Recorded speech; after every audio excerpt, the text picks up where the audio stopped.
Hi there, right, so, we are on 5, 6, 7, 8, 9 weeks on tea. 9 weeks on tea. And there's a cat. And she's beautiful. So 9 weeks. I wanted to do this at 8 weeks, but I kind of got distracted. Christmas happened, and then New Year, and there were people underfoot, and I was stressed, and I didn't want to have to deal with anything. I didn't have the house to myself at all for all that time. I've had people all over the place constantly, and it's been driving me fucking crazy.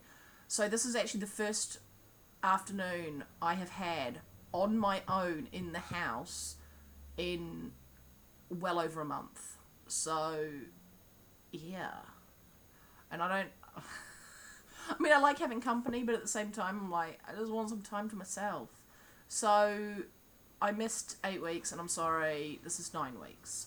So just over 2 months on tea. But I wanted to do an update for my own posterity and all of that sort of nonsense. So, what has changed, what hasn't changed, and so on and so forth. So, the first thing I want to talk about is that in about 5 weeks, so a week after I did my last video, I had a massive decline in my mental health. Like, I was feeling fine. I was, bouncing back from things. I was like, everything is great. And then all of a sudden, it was like the ground just went out from under me and I free fell. And that scared me because I thought, oh my god, is the tea not working anymore? Oh my god, what's happened? Because I was fine and then I wasn't fine.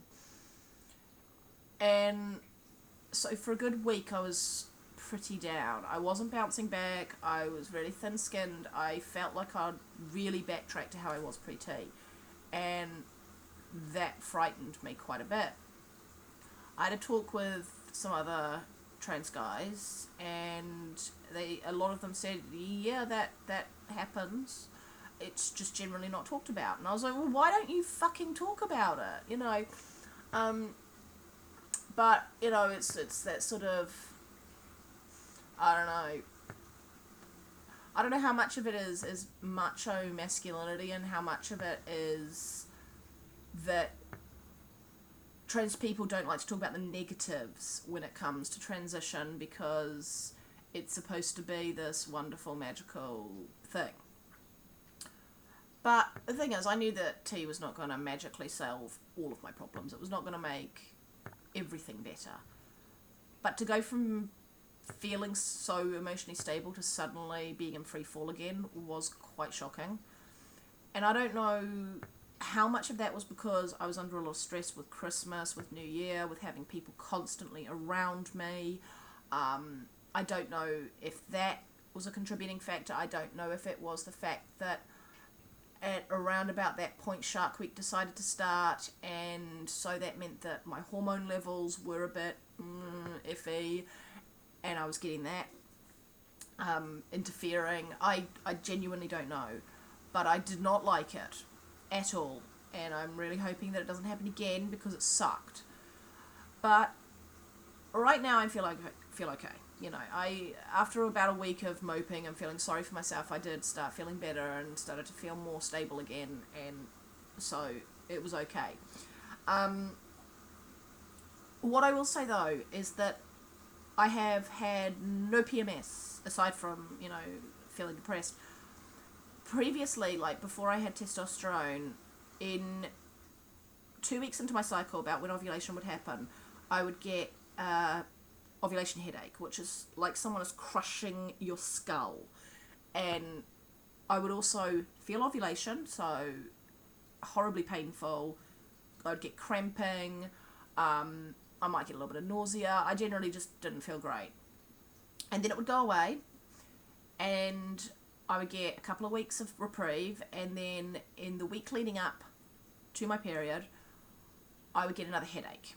And it would be a different headache. It would be a sort of in the front of the face headache, in the temples, in the eyes, migraine level, sort of, sometimes I'd get the aura, where I wanted to literally gouge my own eyes out because it hurt so much. I would sit and claw at my own face. It hurt that badly. And I would just crawl up in bed, ram my fists into my temples, and try to sleep.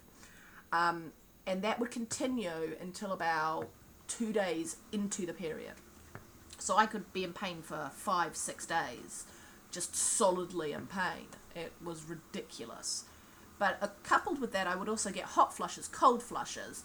I would get horrendous cramping this is before even bleeding started, to the point where I would have to stop what I was doing and breathe through it like having contractions. It was obscene. I would get breast pain as well. They would swell up huge and hard and painful, and they became so painful that even just walking around, I would be like this because it hurts so bad, even with a bra on. And taking the bra off and undressing to go to bed was excruciating. I mean, I would whimper as I got undressed, and so it was horrendous, and I'd get the nausea and just general pains, and it sucked, and it made me want to die, because it wasn't just, okay, it sucks that I've got my period. It was this absolute agony in the week leading up to it. I haven't had that in 2 months. So since starting T, that just has not happened. I have had none of the swelling and the agony in my breasts. I have had none of the hot flushes, the cold flushes. I haven't had a migraine. I've had headaches. Last night I got close to the ramming my fists in my eyes, but it hasn't gotten as severe, and that's 1 in 2 months rather than 1 every couple of weeks. I have not had an ovulation headache at all. I have not had the having to breathe through cramp sensation. I also haven't had the shooting pains in my arms and chest. I don't know what those were. They weren't related to my cycle, but every so often I would get this shooting pain that would feel like glass in my veins up my arm and spreading into my chest, or it would be in my chest and it would spread down my arm. And it was a bit scary because you'd be sitting there going, am I having a heart attack? Is this a heart attack? But it wasn't. It was just, I don't actually know what it was. But I haven't had that since starting T. And I'm like, okay, didn't think that was hormonal, but apparently it was. So that's very interesting. So I've been in substantially less pain and have continued to be in substantially less pain. Now, I'm not saying it's taken my pain and made it zero. I still have headaches. I have a near perpetual headache. I'm just kind of used to it. I still get stomach aches. I still, I am still in pain. And I probably will always be in a low level of pain. That's just my body. But it has taken it from 11 and dialed it right down to like 2. And that's huge. I can function through it rather than being bedbound. So that's hugely positive. That is the biggest positive that I've gotten from starting testosterone, is that it has really reduced the physical pain that I was in.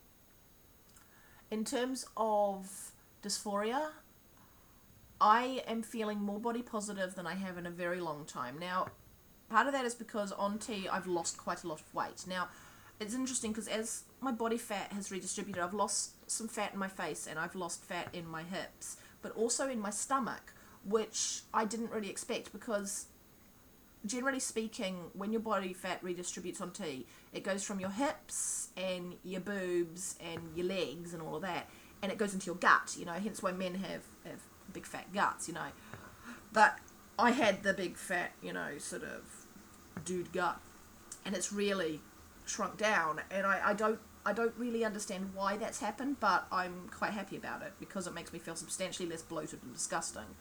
And so I've lost quite a lot of bloat. Now, I haven't lost weight as such because my scales are still saying the same amount, but I have lost,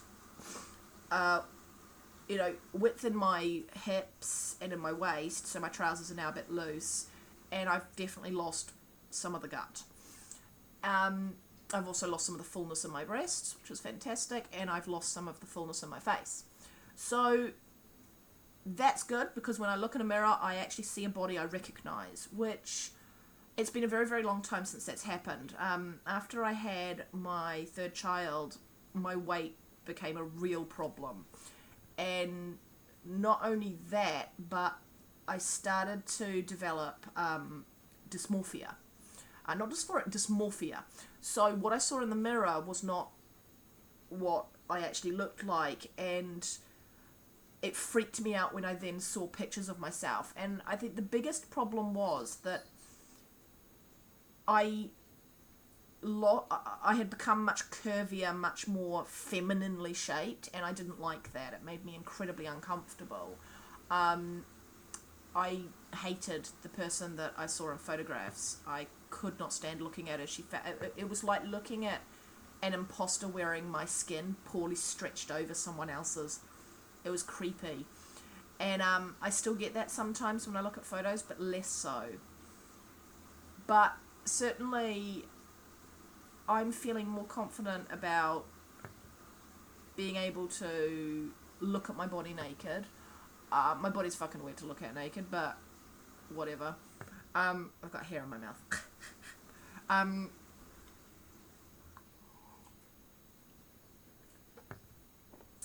There's cat hair everywhere, and I keep accidentally swallowing it because it's on everything. Anyway, so I'm feeling more body positive. I would still like to lose a few. I'd like to lose these. You know, that would be good. But I don't mind my hips so much at the moment. I don't really mind a lot of how I look at the moment. I'm okay with it.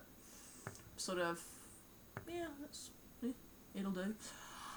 So it's okay. I'm feeling less negative about myself. I'm also finding that I am feeling less need to disassociate, to go off into fantasy land, to not be present in my own skin, which I consider a positive thing.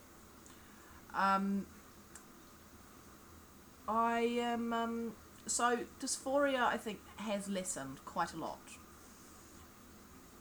And the dysmorphia a lot as well. So, and it's hard to disentangle those two things, you know, because they overlap quite a bit.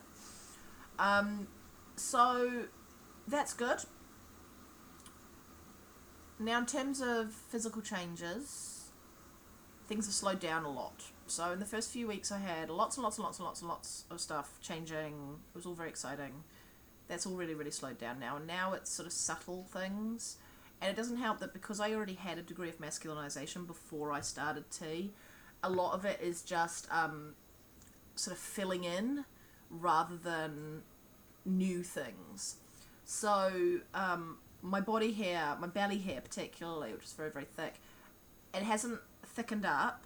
What's happened is that the blonder, lighter hairs on the outside have started to darken. So instead of just having the happy trail strip of very, very thick hair, it's now darkening up on the outsides, which is fun.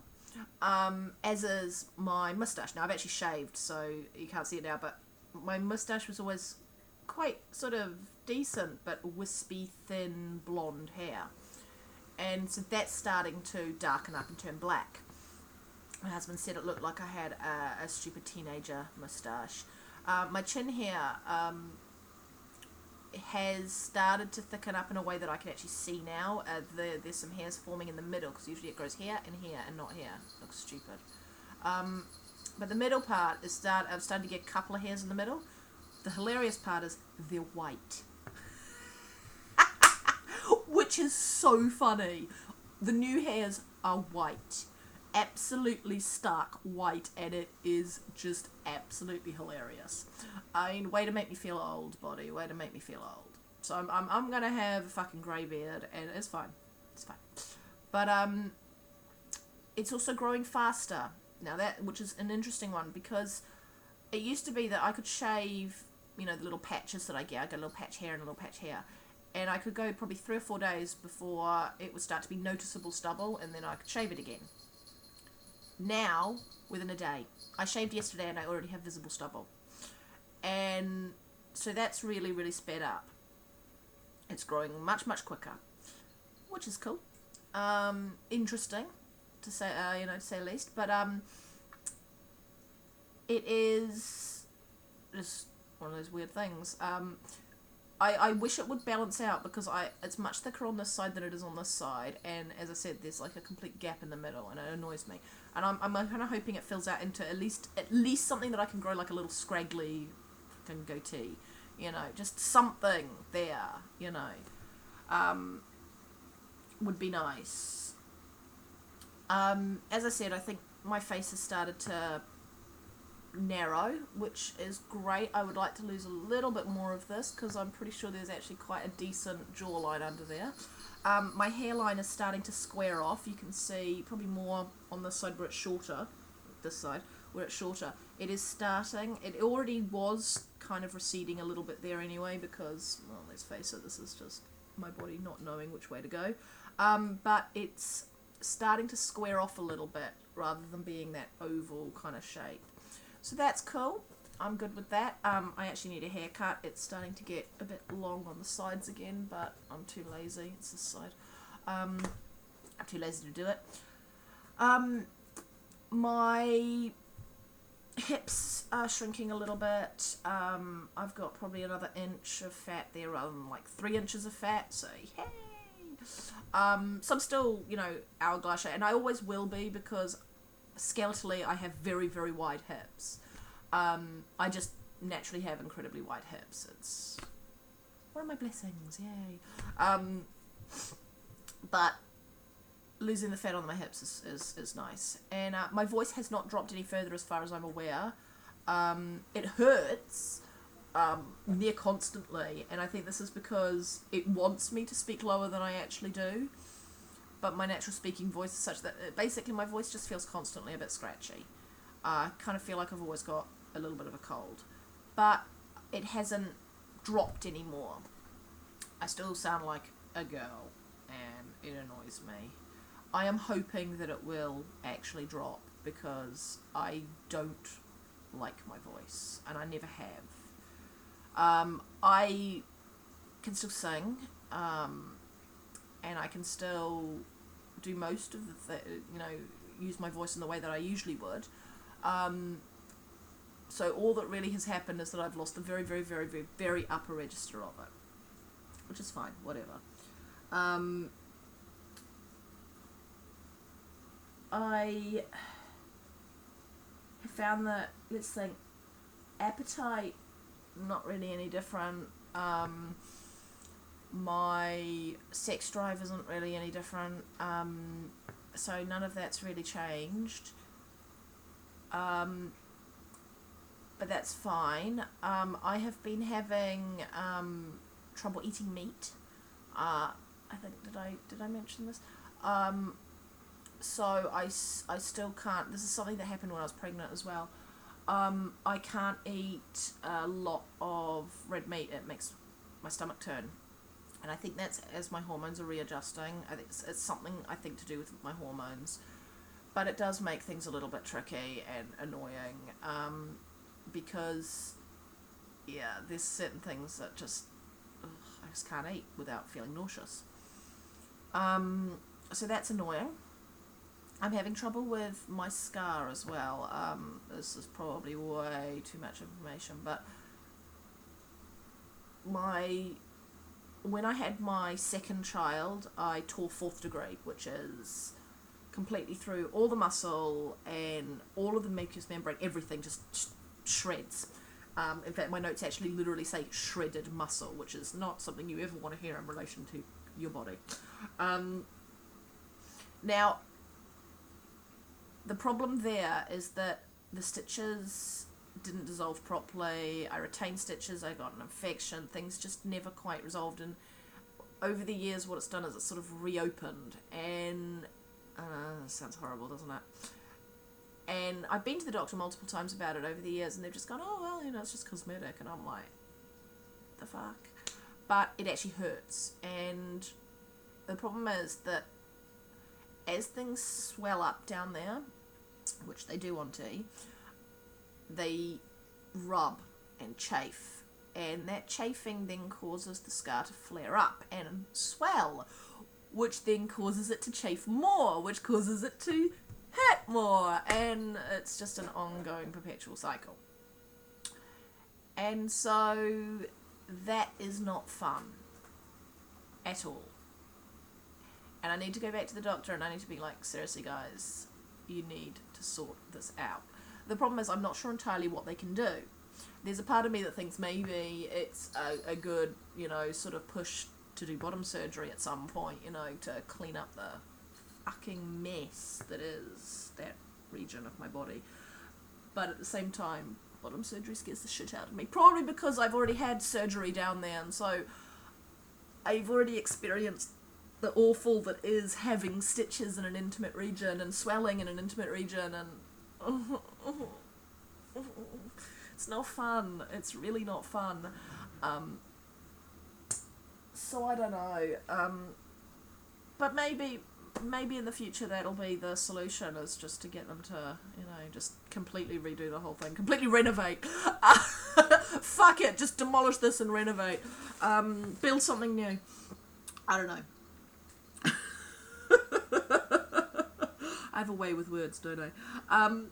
And so, yeah, 9 weeks on T, I can't say much has really changed, but that's okay.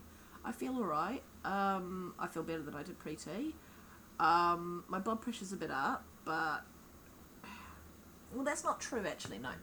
My blood pressure is what it usually is, which is high, because I have hypertension. So my blood pressure is what it usually is. But it's higher than it should be. So one of the things we hoped when I started T was that it might help my blood pressure to lower ever so slightly, because my reaction to estrogen was such that it raises my blood pressure massively. So the theory was that if we reduced my estrogen level, maybe it might help my blood pressure. It hasn't. But the other fear was that because testosterone can raise your blood pressure as well, all HRT can raise your blood pressure, there was a concern that I would react to T the same way that I reacted to estrogen. Now, they gave me estrogen a couple of years ago to try and deal with the edema, the swelling in my hands and my face and just generally everywhere. I still have the edema, by the way. But they gave me estrogen to try and counter it. And my blood pressure spiked to incredibly dangerous levels. I think it was something like 140 over 110, 115. Something like that. Basically, the doctor looked at it and went, it's not a case of you might have a stroke, it's a case of you will have a stroke, we just don't know when. You can't take this drug. So I'm now banned from all estrogen, which I'm cool with because estrogen's evil, but I am totally banned from taking estrogen ever. Anything with estrogen, and totally banned because of how my body reacts to it. And so there was a bit of a worry that starting on T would have a similar reaction, and it hasn't. My blood pressure is, what is it, it's 130 something over 94, 95, which is still high. It should not be that high, especially not at my age, but that's what it was pre-T. What it means is I need to up my beta blockers, so I need to go back to the doctor and get the go-ahead to up my medication and hope that it helps. But generally, it seems to be that my body is tolerating T a lot better than it tolerated estrogen. And I call that a success. I would argue that that is a pretty good sign that that's what my body needed. So, that's my update. 9 weeks on T, feeling fine. There you go.